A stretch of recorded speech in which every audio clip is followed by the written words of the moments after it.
Hey guys, welcome back to the new video. My name is Manish and I hope you all are doing absolutely fine. तो दोस्तों, अगर आपको लगता है कि कंसल्टिंग सिर्फ सूट बूट पहनकर पावर पॉइंट प्रेजेंटेशन बनाना है, तो आज की वीडियो आप लोगों के लिए एक आई ओपनर होने वाली है। आज हम बात करने वाले हैं ऐसे प्रोफेशनल्स की जिसको कॉर्पोरेट की दुनिया में प्रॉब्लम सॉल्वर्स कहा जाता है, मतलब मैनेजमेंट कंसल्टिंग। कौन बन सकता है, कितनी सैलरी मिलती है, क्या डेली काम होता है, सब कुछ ब्रेक डाउन करेंगे आज की इस वीडियो में। और एंड तक देखना, क्योंकि मैं बताने वाला हूँ इंडिया की टॉप कंसल्टिंग फर्म्स जहाँ आप अपना करियर बना सकते हो। तो आई होप आप लोग को वीडियो पसंद आएगी।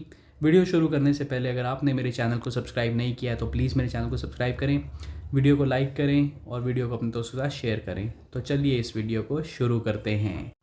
तो सबसे पहले हमें समझना होगा कि व्हाट इज़ मैनेजमेंट कंसल्टिंग। तो देखो, जब भी कोई कंपनी होती है उसको उसके बिजनेस में कुछ प्रॉब्लम्स आती हैं, जैसे प्रॉफिट गिर रहा हो, कॉस्ट बढ़ गया हो या डिजिटल ट्रांसफॉर्मेशन करना हो, तब जो वो एक एक्सपर्ट टीम हायर करता है जिसे मैनेजमेंट कंसल्टेंट्स कहा जाता है।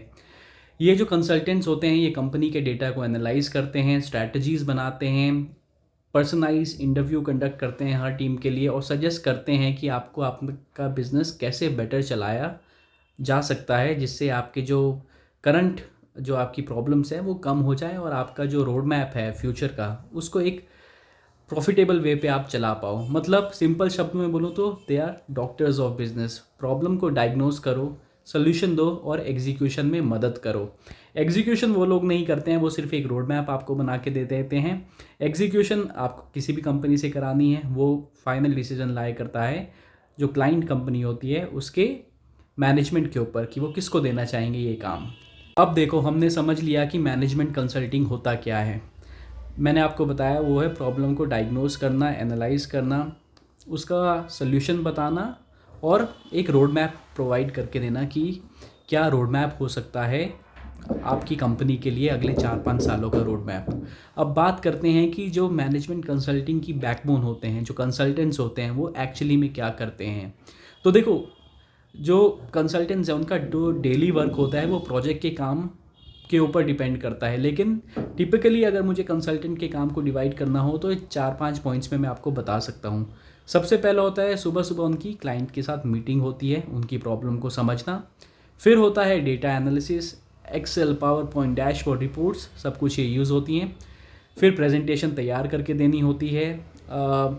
उसी बीच डेटा एनालिसिस करने से पहले काफ़ी ज़्यादा स्टेक होल्डर इंटरव्यूज़ भी कंडक्ट करने पड़ते हैं, जिससे आपको स्टेक होल्डर का पॉइंट ऑफ व्यू समझ में आए कि उनकी बिजनेस में क्या प्रॉब्लम्स हैं।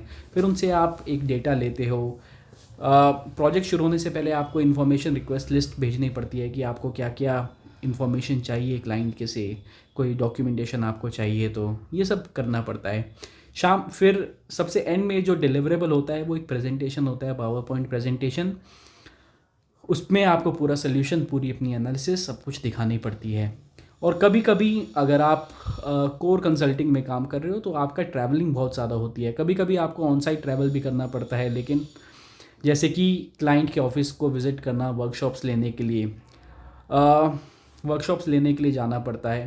तो जैसे जिनके साथ मैं काम करता हूँ, काफ़ी लोग बाहर जाते हैं, पर ऐसा नहीं कि लॉन्ग टर्म के लिए 4 हफ्ता, 5 हफ्ता, 6 हफ्ता इसके लिए जाते हैं। कोई रियाद जाता है, कोई यूएस जाता है, डिपेंड करता है आप कौन से ज्योग्राफी के लिए काम कर रहे हो। तो हर प्रोजेक्ट जो होता है वो यूजुअली 2 वीक से लेकर 6 मंथ्स तक का हो सकता है, depending upon the complexity. Work pressure जो है वो काफ़ी ज़्यादा हाई रहता है, डेडलाइंस जो है वो काफ़ी ज़्यादा टाइट होती है, पर जो लर्निंग होती है वो एक्सपोनेंशियली बढ़ती है। आपको पता है ना, e⁻x का ग्राफ कैसे जाता है, एकदम नीचे से एकदम सीधा। तो वैसे आपकी लर्निंग होती है, आप 1 साल में उतना सब सीख जाते हो जितना जो दूसरे लोग हैं वो 3 साल में सीखते हैं। यही कंसल्टिंग का फ़ायदा होता है, क्योंकि प्रोजेक्ट की जो ड्यूरेशन होती है वो 3 से 4 महीने की होती है, 2 महीने का भी होता है, मैक्सिमम 6 महीना अगर आप कंसल्टिंग कर रहे हो तो सोचो, आप अन्य 3 महीने का अगर आपने प्रोजेक्ट लिया तो साल में आप 4 प्रोजेक्ट करोगे। आप 4 जो कोर प्रॉब्लम्स है क्लाइंट की उसको आप फेस करोगे, उसको आप सॉल्व करोगे, आप क्लाइंट इंटरव्यूज़ लोगे। आपका मोराल, आपका जो कॉन्फिडेंस है वो कितना हाई लेवल पे चला जाएगा अगर आप कंसल्टिंग में काम कर रहे हो तो। अब समझते हैं कितने टाइप्स की कंसल्टिंग होती है। तो देखो, कंसल्टिंग भी एक टाइप की नहीं होती। इंडिया में अगर मुझे बताना हो आपको तो मेजरली 5 टाइप की कंसल्टिंग होती है।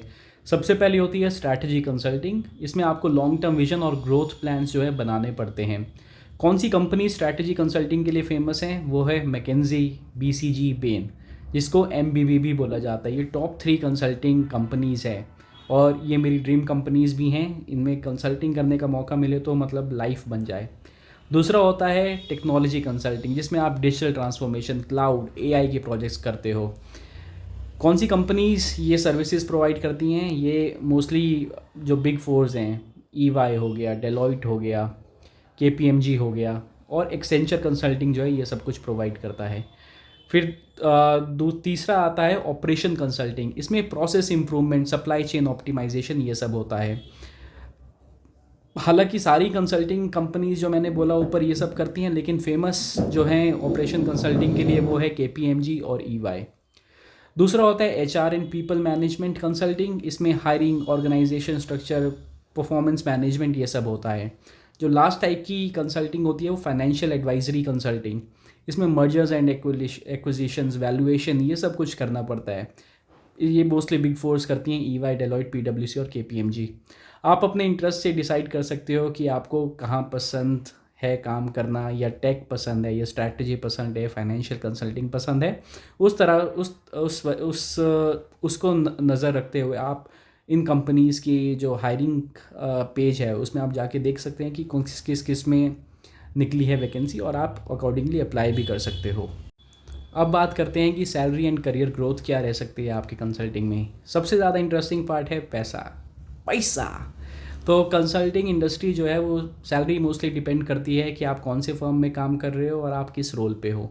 तो इसको मैं ब्रेक करता हूँ। फ्रेशर्स, जिसको फ्रेशर्स का जो टैग होता है वो एनालिस्ट या एसोसिएट लेवल के होते हैं। तो केपीएमजी और जो बाकी बिग फोर्स हैं, जो टीयर 2 फर्म्स हैं, उनमें जो सैलरी रहती है वो 9 लाख रुपए से स्टार्ट होती है। अगर आप फ्रेश एमबीए करके आए हो, आप एनालिस्ट या एसोसिएट लेवल पे जा रहे हो तो।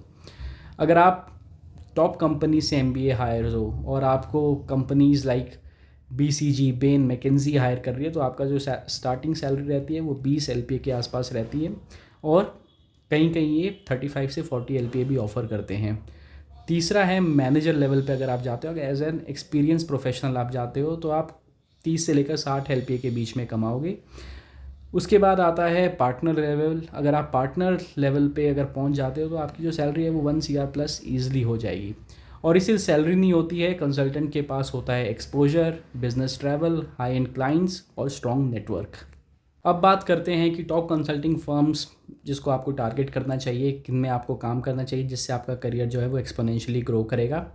टीयर 1 कंसल्टिंग फर्म्स होती हैं जो मोस्टली स्ट्रैटेजी कंसल्टिंग प्रोवाइड करती है। इसमें 3 कंपनीज आती हैं जिनको शॉर्ट फॉर्म में MBB भी बोला जाता है।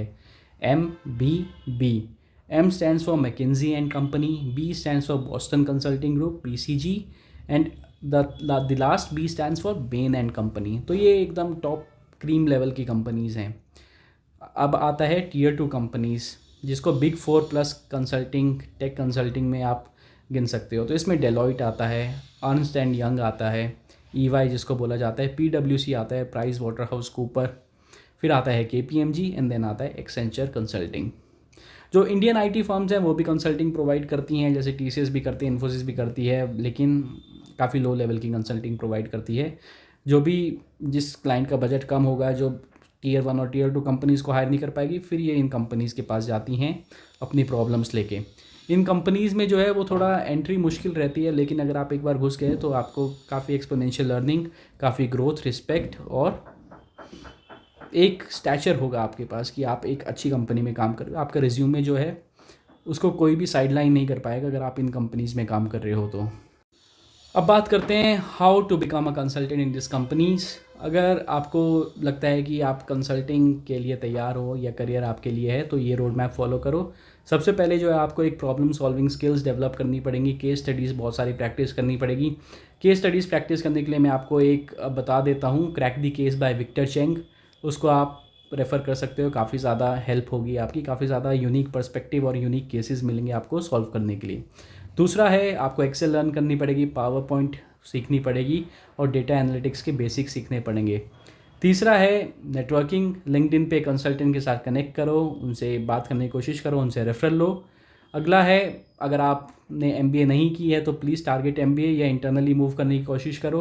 अगर आप टॉप 20 स्कूल से हो तो एंट्री थोड़ा आसान हो जाती है। कम्युनिकेशन और प्रेजेंटेशंस को अपनी मास्टर करो, ये फील्ड में कॉन्फिडेंस ही सब कुछ होता है। कंसल्टेंट का काम मैंने कहीं पढ़ा था, उसका काम होता है कि क्लाइंट की घड़ी से टाइम देखना है और क्लाइंट को ही टाइम बताना है कि कितना टाइम हुआ है। अगर आप ये परफेक्टली कर पाओगे, अगर आप मैनिपुलेटिव या आप क्लाइंट को घुमा पाओगे तो आप एक अच्छे कंसल्टेंट बन पाओगे। रिमेंबर, कंसल्टेंट बनना सिर्फ एक डिग्री नहीं होता, इट्स अ माइंडसेट। आपको माइंडसेट वैसा बनाना पड़ेगा। फाइनल थॉट्स अगर मैं बोलना चाहूँ तो कंसल्टिंग एक ग्लैमरस प्रोफेशन ज़रूर लगता है लेकिन बहुत ज़्यादा डिमांडिंग है। Late nights work, client pressure, travel सब मिलेगा, पर आपको जो लर्निंग है, ग्रोथ एंड एक्सपोजर चाहिए, वो कंसल्टिंग से बेटर किसी और करियर में आपको नहीं मिल सकती है। सो नेक्स्ट टाइम कोई भी बोले कंसल्टिंग टफ़ है तो आप बोलो मैं भी तो टफ़ हूँ ना यार। और अगर आपको ये वीडियो अगर आपको इन्फॉर्मेटिव लगी हो तो प्लीज़ लाइक करें, शेयर करें अपने दोस्तों को ये मेरे वीडियो का लिंक भेजें और उन्हें बोलें मुझे सब्सक्राइब करें। अगर आपने सब्सक्राइब नहीं कर रखा है तो प्लीज़ मेरे चैनल को सब्सक्राइब करो। मैं मिलता हूँ आपको ऐसी ही अगली वीडियोज़ में। बताना अगर आपको कंसल्टिंग की और इनसाइट्स चाहिए, कंसल्टिंग से रिलेटेड और भी वीडियोज़ चाहिए तो प्लीज़ नीचे कॉमेंट्स सेक्शन में ज़रूर बताना कि आपको क्या वीडियोज़ चाहिए। मैं उस टॉपिक पे वीडियो बनाने की ज़रूर कोशिश करूँगा। तो मिलता हूँ नेक्स्ट वीडियो में, तब तक के लिए bye, take care and have a nice day.